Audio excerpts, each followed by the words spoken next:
That's my little brag. I sacked Matthew Stafford in 2 games 6 times, so I never heard him talk trash at all. Here's the question. Here's the question. Did you bark at him any of those times like you did when you did it? All right, welcome in episode 4 of the Inner Circle podcast, where we have every corner covered. Zach Klein, T. France, Matt Ryan, Aaron Donald. Todd, I think our weekends compared to those two guys were pretty uneventful. I mean, he gets his number retired from his alma mater, and Matt has the most epic 50th celebration of all times.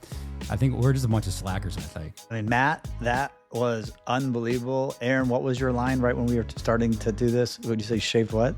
I was asking him, what happened to the stash? You shaved it off already? Man, that was a prop. There was no chance I could grow a mustache. Hey, I got to shout out Nate Burleson, though. He grew the mutton chops on the side.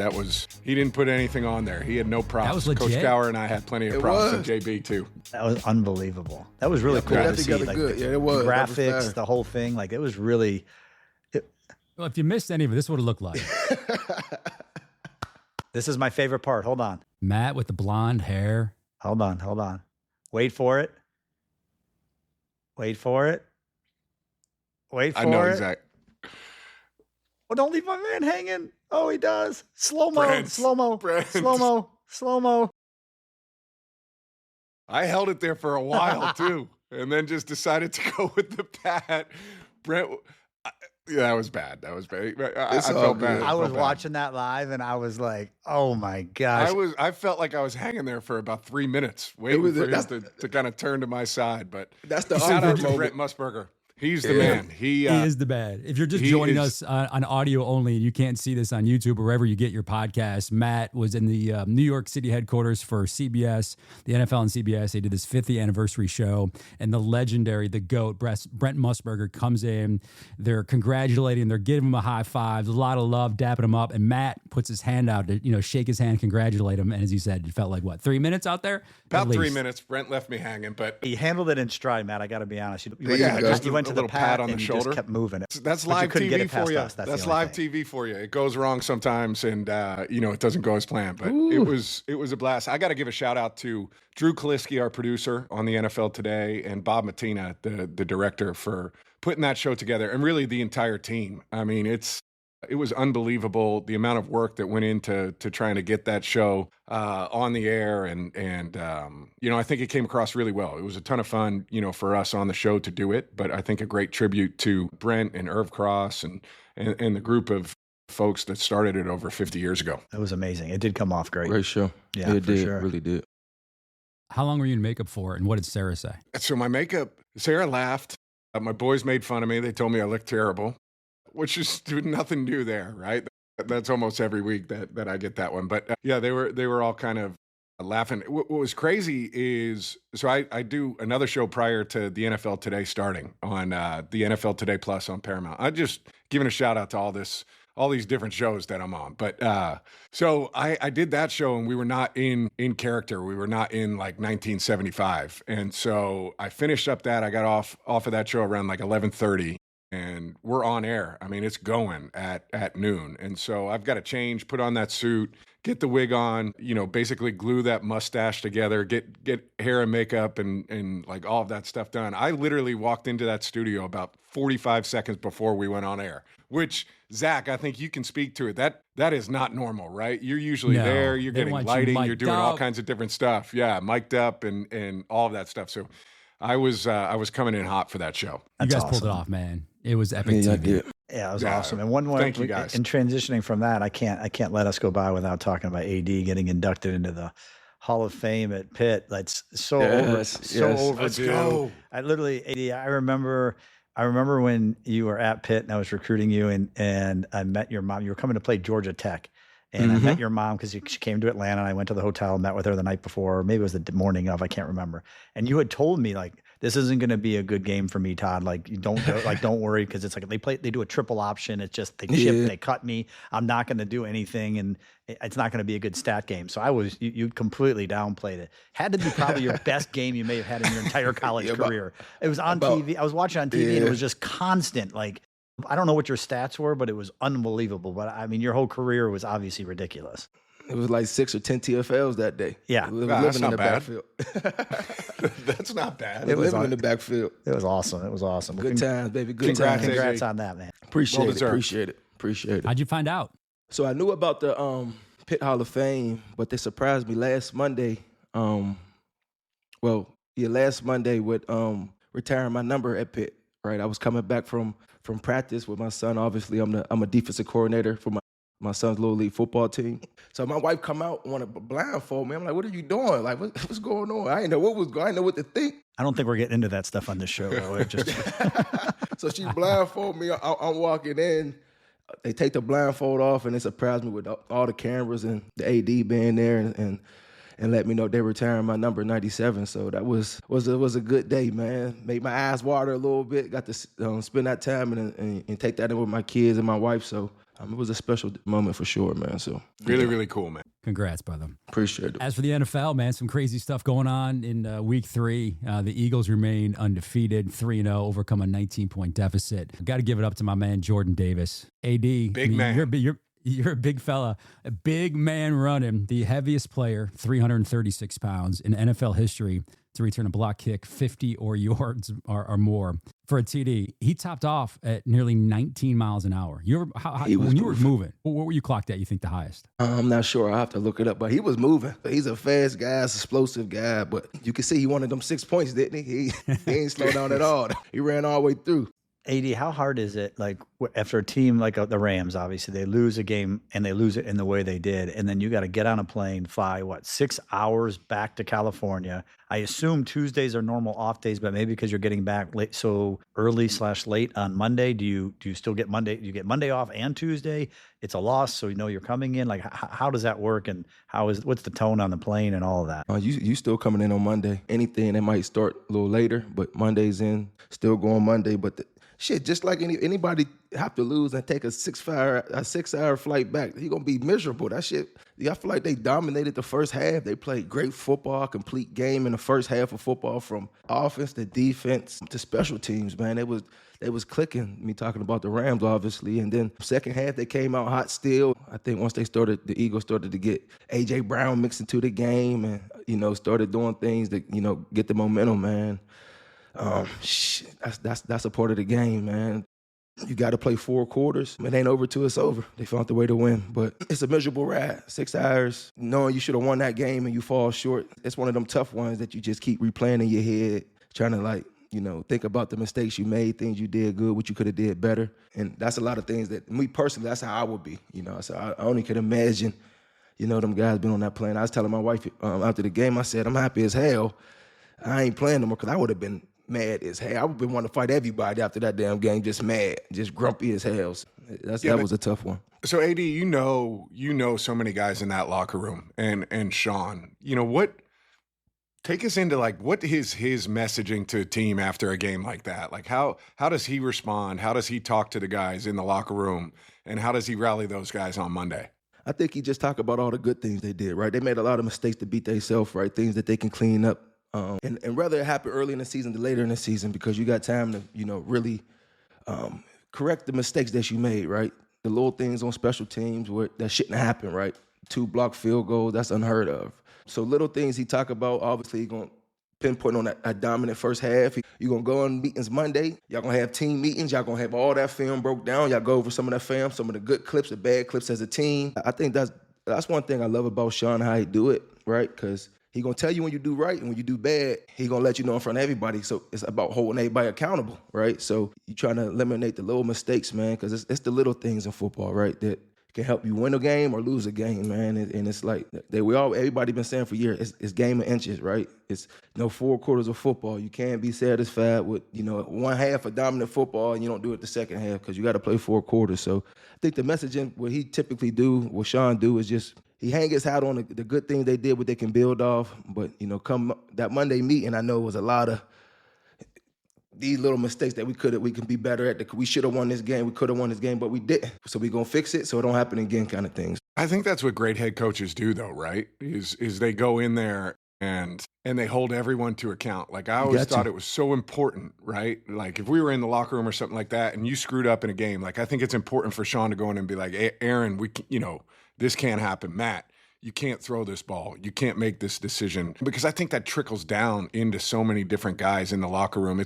There's no sacred cows, right? And I think that's one of the beautiful things in football. And that's why you see teams like the Rams. That's why they don't drop back-to-back games very often, you know, or the Lions, or, you know, we talk about different teams that are really good in the NFC. Philly, they correct the things, they hold people to account, and they get better. Matt, you mentioned Philly. I mean, they've won all 3 of their games by a total of 14 points.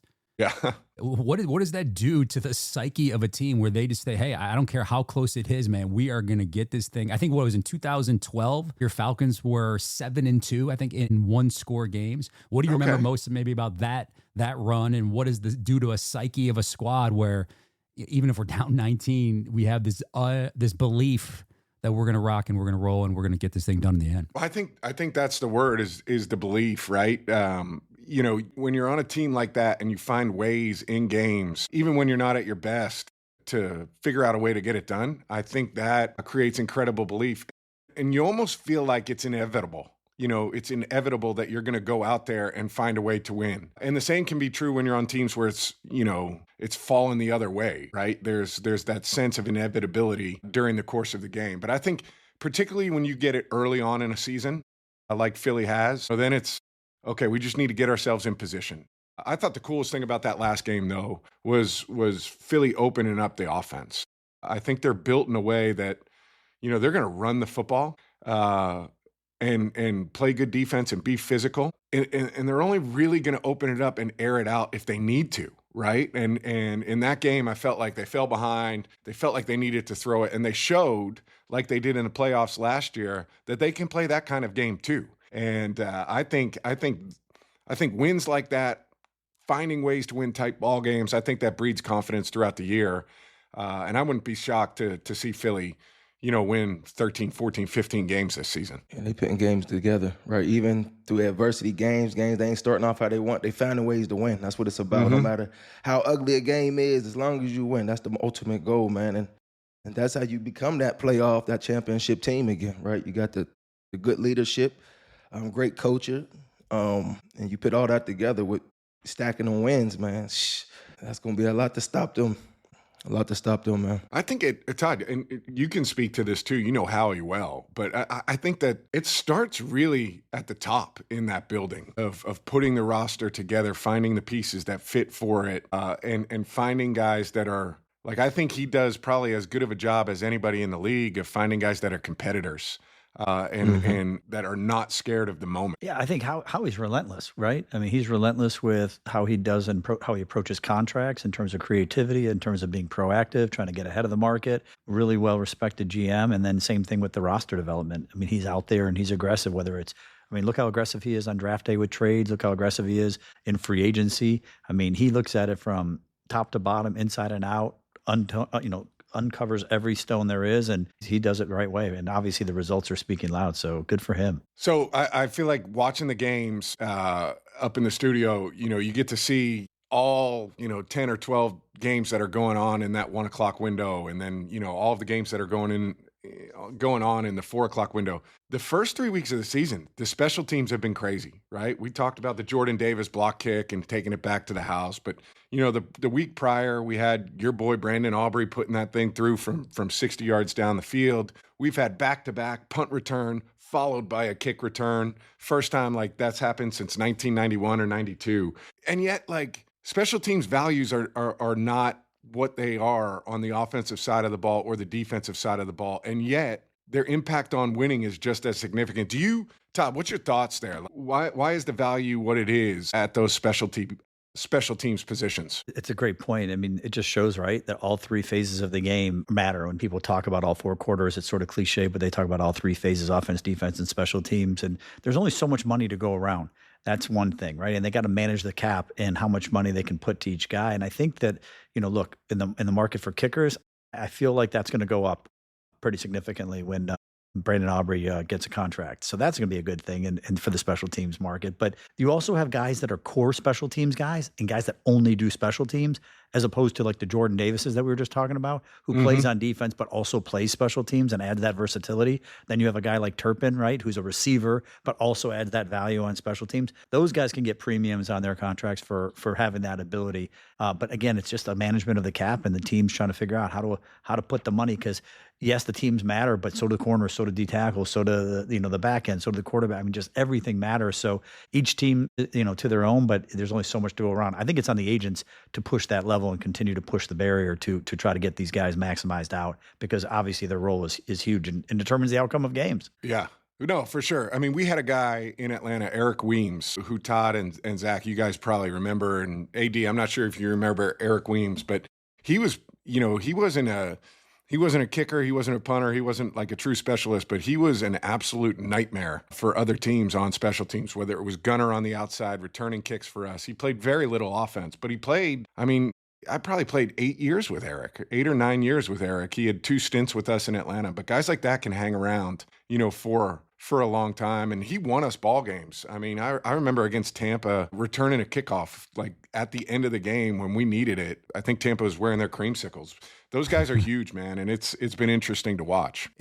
Educate me on this, guys, because I know at the University of Georgia for Kirby and his special teams, you're not on special teams unless you're a starter. Like, it's the best of the best, the Jordan Davises, the elite wide receivers, the best athletes that he has are playing on special teams. It's not like that consistently in the National Football League. So is that an injury thing, Todd and Matt and AD, where you don't want, you're worried about guys getting hurt? There's more value to your guys doing multiple roles? Why wouldn't you maybe convince them, hey, why don't you go be a gunner or a returner or something like that? Matt, go ahead on that. Yeah, I think it starts with the roster size, right? Yeah. You've got 46 guys basically active on Sundays, and you've got, I don't know, what do they got, 90 guys dressed up At least, yeah. at UGA, and you go down to the second level, third level, fourth level, they're all 5-star recruits, 4-star recruits that are there. And so they've got depth at Georgia to be able to, play offense and special teams, and if something happens, we can kind of pluck somebody else. I think in the NFL, you've got to really be protective of guys, when you've only got 46 active. But you got a handful. I mean, most guys play some sort of special teams. AD, I'm sure, field goal block or different parts. You were in there, man. You were going. You weren't going to be on, kickoff return, those kind of things. But you're going to push the pocket or try and go block a kick or something like that, right? Yeah, for sure. Definitely early in my career, field goal block as I got a little older in the league, they kind of took me off there because they didn't want me to get injured or something like that, right? I think a lot of that go into like the politics of football. Like, if you're paying this guy X dollars to play defense, you don't want to put him on special teams and mess around and get him hurt. You got to think a lot of these guys is making a team off being on special teams, right? Them guys is flying down at 100 miles per hour, ready to foaming out the mouth to go hit somebody because that's the only play they got. And they dominate at that, right? They don't got to be a star defensive player to do that, because you got guys that made the NFL roster solely off what he did on special teams, and this is his job. Well, think about like Zach Bond in Philadelphia, right? Starts his career primarily as a special teams player, and then He gets into that. Exactly, and gets his opportunity and turns into an All-Pro. I mean, that's kind of the entry point for a lot of players, like you said. So you gotta earn certain things, man. You start there, then you work your way up. As long as you can keep being consistent, keep making plays, keep understanding the playbook, keep getting better, your opportunities is gonna come. You just gotta take advantage of that. AD, did you have to go to all the special teams meetings, or did you kind of just specifically? I went to one special teams meeting a year, the first one during training camp, and then I never saw another special teams meeting the entire year. So early in my career, we really didn't have to go, and then later the coaches kind of like started making us kind of go. But I'm like, all I gotta do is push somebody back and put my hand up for the field goal block, right? So I used to get a little, because I'm trying to be in there watching my film while they doing all that, and I gotta take my time to go out there for like 10 minutes just to go, all right, knock back, put your hands up, things like that. So it's to annoy me a little bit, but Shout out to the special teams guys, because when I first got to Atlanta, when we still had 2-a-days and kind of back-to-back padded practices, those kind of things, like every third day, Mike Smith would have just a special teams practice in the afternoon. And I didn't have to go. So I'd be back in those dorms that are behind Flowery Branch, like laying in my bed, chilling. And I'd hear the whistles rolling out there. And like special teams practice turns into a track meet. And these guys already have dead legs. And they're out there running for like 90 minutes. Keith Armstrong's crazy ass, our old special teams coach, would be out there running those guys. And I always felt bad, but not that bad. because on the extra points or field goals, because then maybe it could give them an option to throw the ball on a trick play or something like that? Yeah, I mean, no, I was. Hell no. Yeah, no. Hell, they better not. But you do see some quarterback. Yeah, our franchise quarterback. I was our backup holder for a long time, and then when Matt Schaub came, he had held at a number of different spots, and so he became like our backup holder. I remember I held one time in practice for Matt Bryant, and he was like, "Dude, that's terrible." He's like, "You're not like get somebody else. You're not doing this." That's like when you were a kid, like when you hold it and like you're afraid the kid's gonna kick your finger. Right? Like, That would Take be that me. thing off. I would be nervous as hell. That would be me. Scared as hell. You better not kick me. I'll be threatening to kick you. You better not kick my fucking finger. Know that. Mm-hmm. All right, Matt, your boy Matthew Stafford, man, 2 more touchdown passes. He's got one on you now, man. You could talk shit on the golf course. You got him at a lot of things in life. But on the all-time passing list in the National Football League history, Matthew Stafford currently one more than one Matthew Ryan. You all right with that, bud? No, man, that's my guy. I'm proud of him. I'm happy for him. He's had a hell of a career, that's for sure, and doesn't seem to be slowing down. I know the back injury was a big concern, but he looks like he's moving well. He looks like he's feeling good, and doesn't look like he's slowing down. So congrats to Matthew. I remember when I went over 60,000 yards, Todd sent me a big bottle of champagne with kind of this congratulations. I still have it in my bar down in the basement. We got to open it up at some point. Maybe we'll get the crew together, do a live show, and we'll open up and pop that champagne. But There we go. I guess I gotta find a bottle of champagne to send out to Matthew and congratulate him. But hey, top 10 in passing, yards and touchdowns for Matthew. That's a big deal, man. That's hard to do. Future Hall of Famer. So he's got Big Ben Roethlisberger up next, Matt, 418, then Marino at 420, Phillip Rivers 421, and then you get in the 500s with Favre, etc. When his day is done, how many do you think Mr. Stafford throws in the National Football League? All right, so what's he at? I honestly, I don't even know how many I had. 381 for you. He's at 382. So he's got 40 touchdown passes to go to catch. Roughly, yes. Roethlisberger. Roughly 40. If he plays another season, I think he gets there. For sure. I mean, in his level of production and just his consistency. If he decides to play another year, I think he chases those numbers down. But we'll see. A lot can happen. You never know. But regardless of where he ends up, I mean, in my opinion, he's a no question first balloter. Right? Great player, incredibly tough. Just exactly what you want when you draft somebody number one, and you're looking for somebody to be the cornerstone of the franchise for a long time. You want guys like Matthew Stafford. Was he obviously a big time competitor? And AD, you played with him, right? So any good stories? Like, did he talk smack at all during practice to you guys, or was he quiet? Like, what kind of player is he as a person? No, Matt never talks stuff. You got to think I played with him on the same team, and I played against him. And when he was in Detroit, never talk stuff. I never heard him talking no trash. I always tell people this. I played Matthew 2 times when he was with Detroit. I got 6 sacks on Matthew. I got my first 6 sacks. I got my first 3-sack game in 2015 in St. Louis against him. And then we played in Detroit. I really got him 4 times, but they took one of my sacks away for a pass interference down the field. So that's my little brag. I sacked Matthew Stafford in 2 games 6 times. So I never heard him talk trash at all. But here's the question. Here's the question. Did you bark at him any of those times like you did when you did it? Listen, I probably did. I don't remember a lot. My football career, it's like a lot of stuff is a blur because I'm like in a moment and I be having them, like I say, them blackout moments where you just be in that moment and just however the emotions is, that's how they is. And certain things is said, certain things is done, but you really don't remember, right? I think what we need to do is just go back and get like the unedited when you were mic'd up and just run it for, the 3 hours of the game just to hear what was coming out. They might want to put me in jail, some of the stuff I said. I know I said some crazy stuff. Don't do it. The Tampa Bay Buccaneers, guys, first team ever with a game-winning score in the final minute of each of their first 3 games of the NFL season. I want to listen to Baker Mayfield after the 29-27 win over the Jets. Baker, if you guys remember, spent half that 2022 season with Carolina before going to hook up with LA and AD to finish out that year. And the coach that cut him was the current New York Jets defensive coordinator, Steve Wilks. So here is Baker Mayfield after the game. I loved it. And it's also their D coordinator was the one that cut me in Carolina. So it was a lot of stuff was personal today. Hassan Reddick, former Jet. A lot of people. Kept the receipts. There you go. Do you see that? He kept the receipts. Like, Matt, what do you think's turned his career, or I don't want to say turn it around because he's always been a good player, but like taken him to another level.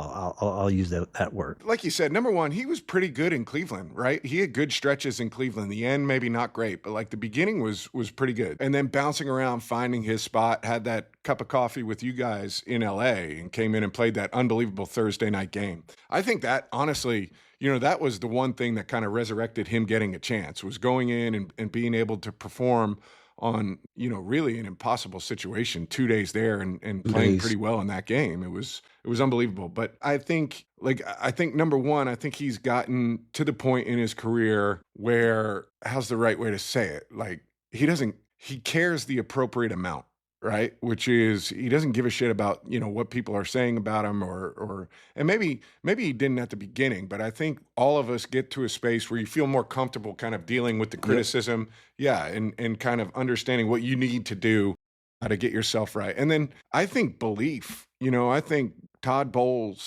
as a head coach, I think he's wildly underrated as a head coach. I think he's very good at what he does, but he's no nonsense. And I think that mix of Baker, being a no bullshit, kind of go out there, play hard, I think that fits with what Todd Bowles wants from his guys, right? And so I think kind of the fit of culture has been really good. And then guess what? Tampa has some pretty good wide receivers and have for a while, right? Like the players around you matter. The offensive line, the wide receivers, the playmakers, Mike Evans, Chris Godwin, that he's been able to play with for a while. And now Emeka Egbuka. I just think he's in the right position. He's surrounded by the right people, and he's at the right space in his life to be able to handle it. Was this a perfect example then, Todd, of fit?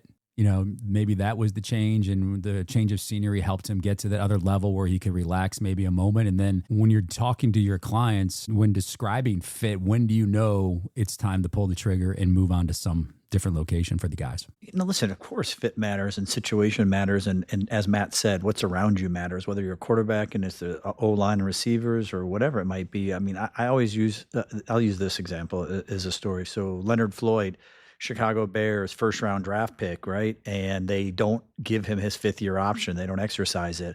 So we're essentially a free agent after 4 years. And so, I'm his agent and I'm looking for opportunities and I'm going on a 1 year prove it deal, right? And I'm trying to get the same amount of money that he would have had if he played under that fifth year option. So from a money standpoint, I'm trying to do that. And I'm looking at different scenarios, and it came down to Seattle and the Rams. And I was like, you know what? AD gets double teamed and triple teamed. If I put Leonard Floyd as an edge guy in LA, this is going to put him in the best situation to succeed, talking about what's around you, right? So put him in LA as his first double-digit sack season. After that year, after the season ended, we did a 4-year deal for, $65 million or something like that. He absolutely crushed it. And so there's a perfect example of a guy who in Chicago, it wasn't working, so much so that they didn't even exercise the fifth-year option. But funny story, obviously, fast forward, he's now in Atlanta. The assistant GM in Atlanta was the GM in Chicago that drafted him. Pace. Well, yeah, Ryan Pace, exactly. Yeah. And that drafted him, who's now in Atlanta, and brought him back to Atlanta. And he's like sort of coming around to, the end of his career, finishing out in Atlanta, back home, Georgia Bulldog, all that kind of stuff. So it's kind of interesting, but yes, 100% situation matters. And when you're looking at 1 year prove it deals or kind of knowing your times at the end, like how do you resurrect? A guy like that's got the talent. Baker obviously has the talent. He just needed to be in the right situation, and here he is, and that's where it is. All right, guys, the Colts and DJ, Daniel Jones, Jonathan Taylor. 103 points through 3 games. Are they the number one team that just getting no respect right now? No one's really talking about these guys. I mean, I feel like people are talking about them. You think so? Yeah, we are. I think everybody's talking about. I think so. I don't know. The Eagles, they the have Chiefs, the undefeated teams. Of the undefeated teams, you got Daniel Jones, right? He's there. They're putting up all these points. How hard is it, like, for a quarterback? I mean, I know you were basically in Atlanta the whole time, and then did 1 year in Indianapolis. But how hard is it for a quarterback to go to a new team, learn the offense, get the timing down with everyone, have the confidence, just the whole thing, to be doing what they're doing right now? Again, it's a long season, but regardless of the success or failure at it, it's got to be a huge adjustment. Huge adjustment. And like, hats off to Daniel for the way he's played and how the Colts in general have played.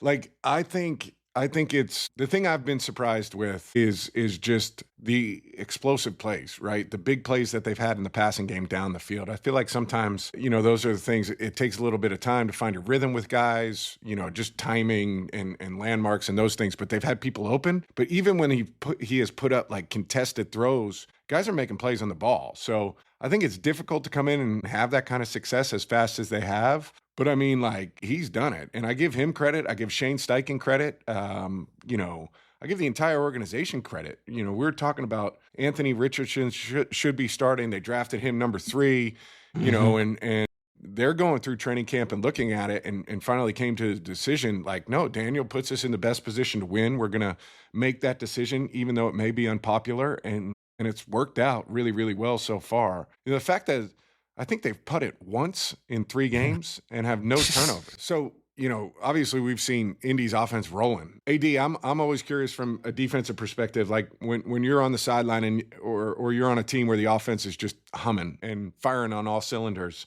How do you not take the foot off the gas, on the defensive side of the ball? What are you telling the boys, like, what do we got to do to kind of go out there and, not lose track of what we're trying to do? I think you're just telling guys to be locked in. You talk about they scored 103 points in 3 games. So as a defensive lineman, you're thinking I'm gonna have a lot of pass rush opportunities. So to pin my airbacks and get them sack numbers up too. So you just telling guys to be locked in. And then when you got an offense that's rolling, man, I think the defense get to have some fun, right? You get to, be a little bit more aggressive with doing some things, definitely up front as a defensive lineman.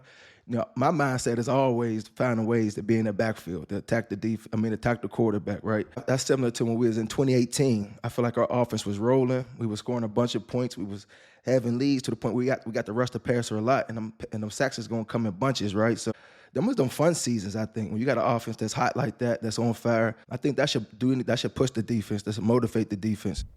I think on the other end of the spectrum, right, you've got like the Dallas Cowboys defense, right? And so we go from like Indy, the offense is rolling. How do we keep it going on that defensive side of the ball? But then you go to Dallas and it seems like they can't stop anybody. So if you're on a defense like that, like what are you saying? Like, how do you get that turned around? What is the first thing you do when your defense is struggling to just stop the bleeding and get it turned around? So what I'm doing, I'm going to my defensive line coach. I'm in his meeting room, but I'm going to our defensive coordinator, having conversations and trying to create something or find something or seeing if whoever the weak link is, what we got to do to change that or replace that, because the ultimate goal is trying to find ways to be successful to help win.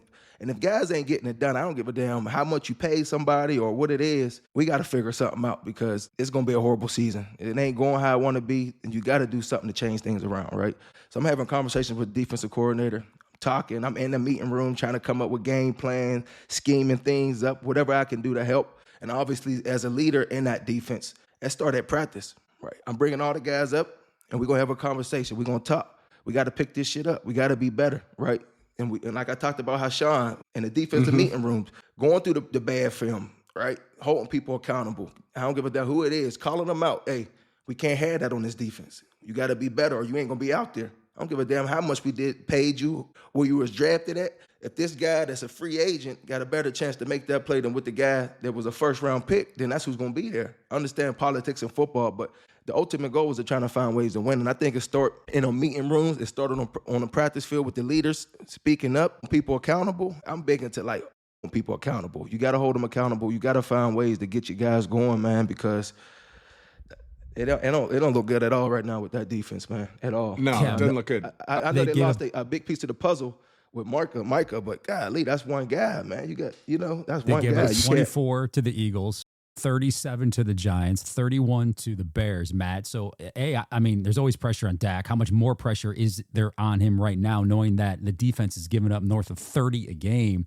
And what are you saying to him to kind of get him through these, tough early moments when he feels, one would think from the outside, that he has to score every single drive? I mean, I feel like if you play quarterback long enough, you go through stretches like that, right? Like, I feel like that happened to us in Atlanta where, and it's no shade to anybody on our defenses, but like there were games, it just felt like, okay, this is going to be 48-45, right? And we've got to find a way to score every time we touch the ball. I don't think you shy away from it, right? Like, to me, you can't shy away from the fact that this is the reality of who we are, right? And so if they're not getting stops, that's not our problem. Our problem is we got to find ways to score every time we touch it. And I don't believe you should shy away from that as a quarterback. And Dak's not, right? Like, Dak's not going to blink about this. He's going to go out there. He's going to continue to compete and find ways to score every time he touches it. But like, I don't think you should shy away from that. And I wouldn't, when I was talking to players, it'd be like, F it. Like, let's go score every time we touch it and see what happens. And if we get the ball last, we're going to win. And that was kind of the mindset that we would have from an offensive standpoint. Todd, you got a rookie running back at Cleveland that had his first touchdown this week, right? What you calling him? What you saying to him, right? What you doing? What you doing?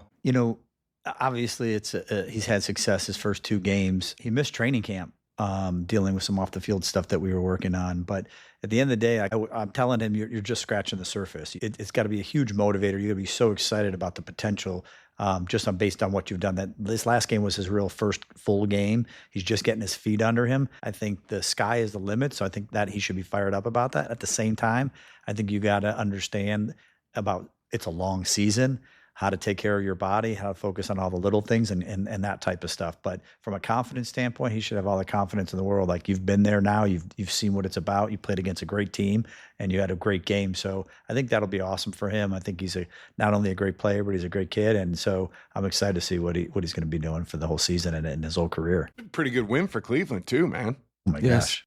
Awesome win. Their defense, talk about 99 problems, and you called it week 1, man. Myles Garrett, he's not one. That defense is, I think they got one of the best defenses. Yeah, I think they got one of the best defenses in the league right now, man. Them Eagles looking good, but golly, they looking solid, man. That defense is keeping them alive, though, for sure. Playing some great ball.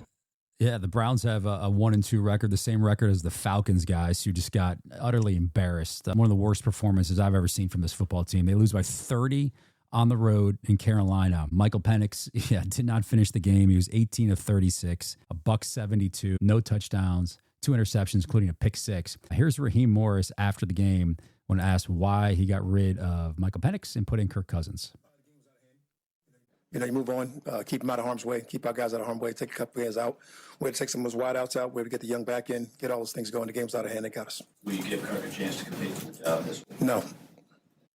Flat out says no chance that Kirk Cousins will have an opportunity to compete for the job. I have a problem with that. So Zach, in a typical media fashion where you overblow things and all that type of stuff, overblow things? I'm just saying in general. What do you want to say to Raheem? I don't know if were you at that press conference or that was away probably. I was not. It was in So you weren't there. When you get in front of him this week, what do you want to ask him, or is it Penix? Like, what do you want to know? What do you want to say? I know you got to have stuff on your mind after that. Why can't Cousins compete for a job? You just told he cannot compete for the starting job. Your kickers, Matt's shaking his head right now. So I want to know that. What are we doing? Okay, and my second thing is, hey Matt, of all the problems you had, roast him. Of all the problems that you guys had in this game, where the defense couldn't stop anything, Bryce Young looked like he was back in college just torching everything. The offense was awful. Your star running back, who a week before you said that Bijan Robinson, this is Raheem, was the greatest player in the National Football League. He got 13 touches. And then what do? You fire your wide receiver coach. So of all the things that you had to fix, the wide receiver coach was the problem. So I want to know those 2 things. Why can't Cousins compete? And why'd you fire a wide receiver coach? Matt, tell me I'm wrong. So, like, what kind of competition do you think is going to happen at practice this week at the quarterback position? Like, he had his opportunity. He played last year and showcased, what he did, and he had his chance. And they felt like that was a different thing. I think playing these games, when you're playing games, here's the bottom line. When you're playing games with your quarterback position, after you've drafted somebody top 10 overall, you got a great chance of screwing this up 6 starts into it when you start playing games like that. All right. So you're making decisions about what you want the organization to be like moving forward. You don't overreact to one horrible loss. Exactly. And it was horrible. Unless you're in the not media. overreact Unless you're in the media. To one horrible loss. It's about continuity. It's about growing this guy as you're moving forward. It's been 6 starts. You're going to have a bad one. I'm not ripping Penix at all. Yes, it's been 6 starts, and give the guy some patience. I'm with you for that. My problem is he's telling me he can't compete for the job. All I hear about is there is no competition. That's what I'm saying. You're not going out there at practice. Yeah. There's a bad game. So what happens if Penix gets hurt and then Cousins comes in the game and lights it up? That's a different story. Before he got hurt last year, he was amazing. So now it's different. That's a different story. But this is the problem they were going to have when they had the 2 quarterback situation a year ago. You knew we were going to get in this situation. Okay, Zach, so Browning plays well in Cincinnati. Burrow comes back. Burrow's not the starter. He was never brought in as the starter, though, Todd. He was always going to be the backup. Cousins was always going to be the starter until he got hurt in the Saints game last year and shit the bed. He was So he was the offensive player of the week 2 out of 3 Let me weeks ask last you year. a question here, Zach.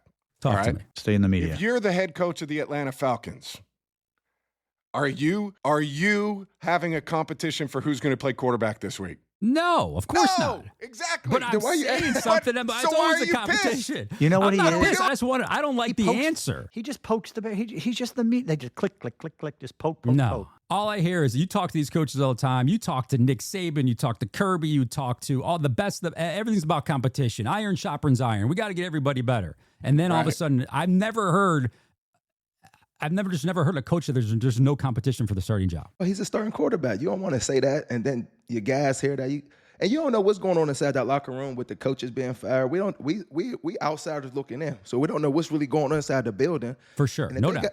If they got they starting quarterback right, he didn't perform. They lost horrible as a team. I know he ain't played great, but you don't want to go straight to after the game, ask him, is it an open job for the quarterback position? No, we got our starting quarterback. We trust who we got. You don't want to call it you don't do that off of one bad game. You Guys, let the guy keep working, keep getting moving better. forward, it's going to be the three of us doing this podcast. I'm just kidding. No, it's a good question for you, Zach. I'm sure you do want to know. No, listen, it's a fair. I get it from both sides. It's a fair question. It's definitely a fair question, and I think his response is fair as well. 1,000%.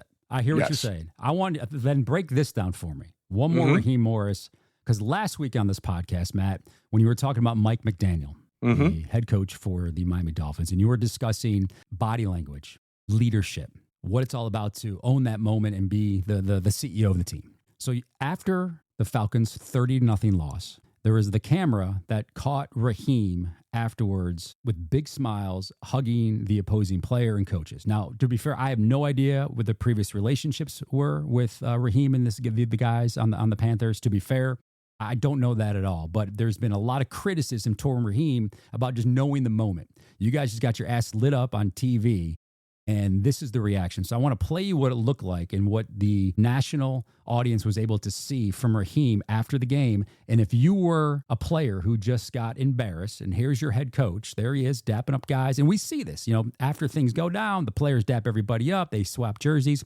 But here's your head coach right there. Let me say this. Nothing, something. Talk to me here. Let me start with the first guy that he's shaking hands with is Kevin Winston. Kevin Winston was our player development director in Atlanta for maybe, 12 of my 14 years there. And so Raheem knows him well. And this is the thing I think sometimes often gets overblown, right? Is we have relationships that might be closer with people on other teams than we do with some of the people that are in our own organization, given time spent with them at different stops, given backgrounds that we have. Maybe you played with somebody in college, whatever. So, I mean, it doesn't drive me crazy seeing something like that. I don't think that was over the top, like, ha ha, he he. Like, it was saying hello to somebody that you spent a lot of time with. So that part doesn't, drive me crazy. And we see it more now than ever, right? You see players swapping jerseys after hard losses. Like, that was never my thing, but I think that's part of what the NFL is now, right? We see it, the game's over, there's nothing you can do. I guarantee you, though, Raheem, just because he smiled and dapped somebody up, dapped Kevin up and another player right there, he's pissed. I think it's different shaking somebody's hands after the game, saying hello to them, even after you've gotten your ass kicked, than, what Mike McDaniel was doing in front of the camera when he was being asked questions. I think those are two very different things. And I could say this about Raheem because that was my D coordinator for a bunch of years, and I won a Super Bowl with that guy. I got a great relationship with him. That's just his personality, right? Just because you see he's always smiling. He's not worried, right? I know everybody else got 30-0, and he's gonna do what he need to do. He's confident in the guys he got. He's gonna correct the things need to correct. He's gonna hold people accountable, and he's gonna get it done. Don't let that smile fool you. Do not let that smile fool you. That's just who he is. Do not let that smile fool you at all. I think the other thing, Zach, too, is I don't think body language or carrying himself, however we want to say it, is an issue for Raheem Morris. You know, I think people feel his energy, like AD was saying, the positivity. So Without question. I think it's apples and oranges of kind of the two No, that it's we're more. comparing. It's what I hear. But and I listen, get you. I get it. Yeah, it's more of hey, you're an Atlanta Falcon fan. Your whole week is wrapped up in, as you guys know, this 4 hours. You've invested every one of your waking dollars to this franchise. You're emotionally spent, and then you see the head coach smiling after the game. So are you more pissed? Are you more pissed that he smiled and shook somebody's hand after the game, or put together a plan that got their ass kicked by 30? Probably the latter, for sure. I think I'm more pissed that they got their ass kicked by 30. And that's why I'm not judging at all. To be personal, I was curious. As a player, what would happen if you saw your head coach? I hear you. 100%. We got 2 more things, and then we're going to wrap up episode 4. And by the way, we appreciate everybody listening, so make sure you hit that like button, subscribe, tell a friend. It's been a lot of fun through this first month of the process. I want a little bit of a hot mic. We got Brian Dable after an 0-3 start and 2 more interceptions from Russell Wilson. Dable was asked about the future of Jackson Dart, so here's Dable after the game. Look, Jackson's progressing well. We'll continue to work with him. I got a lot of confidence in him, his development that he's had, and that's what we'll continue to do. Look, I'd be booing too, to be honest with you, in terms of not being good enough. No, not scoring, not finishing. I understand that. That's the nature of it. Boo boards are out. Yeah. I've been on record before saying that I think they should be playing Jackson. I'm a big believer in that game experience is the most important thing you can get as a young quarterback, right? Understanding how the game's playing out, the speed, getting yourself prepared, finding out what works, what does not work. I think there's so many valuable lessons to there. And it's really, like, I want to be clear about this. This isn't a shot on Russell Wilson either. I think he's done some good things. Certainly, had a huge performance against Dallas the week before, but it has nothing to do with Russ, who I like and I competed against for a long time. I just think when you draft somebody early, and it kind of goes back to the discussion we had about Kirk and Michael Penix, and is there any competition, right? I think when you draft somebody early, the sooner you can find out and number one, what you have, but also see the growth and progression, the closer you are to competing for championships, right? I think, high-end quarterback play is at a premium in our league, and you got to find out if you have that guy, and you've got to try and develop them as quickly as you can. Russell Wilson, just your starting guy, and you the agent of the backup rookie quarterback. What you telling him? What are you telling him? You telling him anything to just keep him motivated, keep him prepared, keep him ready? Yeah, I'm telling him it's coming. Stay ready and be ready for when that time does get called, because when they come your way, we want to be no looking back. So prepare like you're the starter, get ready to play, keep your mind in the game, and prepare all week like you are that guy. And even if you don't play, and I have to say the same thing over 3 and 4 weeks, it's like Matt said earlier, you got to prepare like you're playing, and learning how to prepare is part of the process as well, not just playing. And it's all of these little things that all contribute to when you are playing, being a good player. So yeah, just keeping his mind right, keeping him positive, being supportive, doing all the extra things, staying late, spending more time with the coach, more film breakdown, everything under the sun like that, because it's coming, like Matt said, whether it's at the end of the season or even for next season, or if it's in 2 games from now, it's coming. So be ready, because the last thing you want to do is, I know you're fired up to play, and when you do get called, you're not ready. That would be very frustrating. Mm-hmm. Before we get to the 2-minute drill, we have only one this week, Real Talk. Todd, you want to take us into this? Yeah, the Real Talk one question. I just want to know, 3, 4, 5, 6, and You're silly as hell. So let's. Oh, hey, we can't just. We gotta get the other side. We gotta Even go it both. out. We gotta stay proportional. Even it out. Oh, man. So here's my question. All right, I want to know. So you're down there working out. Erica comes down and tells you have to do something or whatever. Or and so you just say, "Hey, honey, get down on the ground. I'm going to curl you while we talk." Or is this like a conversation at dinner last night where you're like, "Hey, honey, let's do an Instagram video tomorrow, and I'm going to go ahead and do some shoulder shrugs / curls with you. I need you to get on your back, like play like you're a dead bug, and I'm just going to lift you." Like, what in the world? How does that even happen? So listen. All right, the night that was funny as hell. The night before, we in the room. My wife was like, she was showing me this something on, I think it was TikTok or Instagram. It was a challenge somebody was doing. It's like, look, I'm like, he's strong as hell. He's picking his wife up like that. She said, do it. I'm like, I ain't doing all that. I'm tired. So I did it last night, and I'm like, oh, this shit easy as hell. So she wanted to work out with me the next day, and I'm down there. I'm feeling good. I already got a cardio workout. I'm in the gym feeling all strong. So I said, she came to work. I said, I'm going to do my set. I'm going to use you this time, though. And I just did it like that. So it was her showing me something on, I think it was TikTok or something on social media that's trending or something. So I just tried it, did it, and it it worked. So most people, like when they do buys, they do like, hammer curls. They do that. Is that now like one of your curl deals? Like that's for moving forward, or is that just a one-time deal? I don't know yet. We might implement it in a workout or something like that. Can't wait till your mom comes to visit you and you're benching her. That's gonna be unbelievable. The AD Erica TikTok trend. I love it. You know who we got to talk about from the Vikings? We ain't talk about Isaiah Rodgers. Hey, what a day. Oh, my gosh, what a day. Huh? A dominant performance in the first half. Half. 2 touchdowns, 2 forced fumbles. Oh, my, what a day. I just felt like we got to show some love to him, put some light on that guy. 2 defensive touchdowns. 1 was a pick 6. 1 was a forced fumble that he caused, picked up and scored. Another big forced fumble, and that was all in the first half that I seen. So I just wanted to give some love to Isaiah Rodgers. Putting on a day, one of the best performances I've seen from a guy like that on the defense side of the ball in a long time. So I just want to take my hat off to him. A lot of respect. What a day. Salute. Hey, keep it up, man. Keep it up, man. Keep it up. Hey, clap it up, fellas. We y'all give him some love. We give him all some in the first half. What a day. Well done. What a day. It's a good half of football. A great Coming off half. that, yeah. Close us out with some 2-minute drill. What do we got? All right, here we go. Order is going to be, let's start with AD, then we'll go Zach, and then Todd. All right, ready? Clock's on. Let's go. All right, AD, you got to choose. Number 97 that's recently retired or number 99. What is your favorite number? 99. I would say 99. 99? 99. You identify as number 99. Yeah, 99.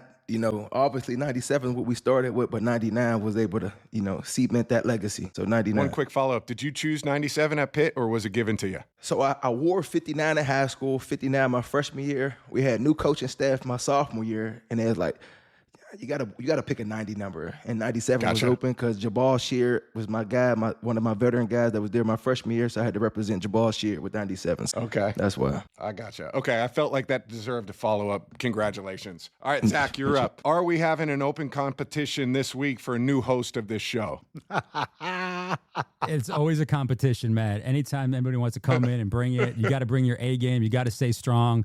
I got great teammates protecting me and having my back always, but I always got to come and bring it every day. And if the coaching staff doesn't think I'm up for the challenge, then I will be replaced. But I got faith in my supporting cast that will lift me to the higher pastures. I mean, yes, Matt, yes. one bad day, we shouldn't open one up bad competition. Day. One for bad him. day. Yeah. Todd. Yes.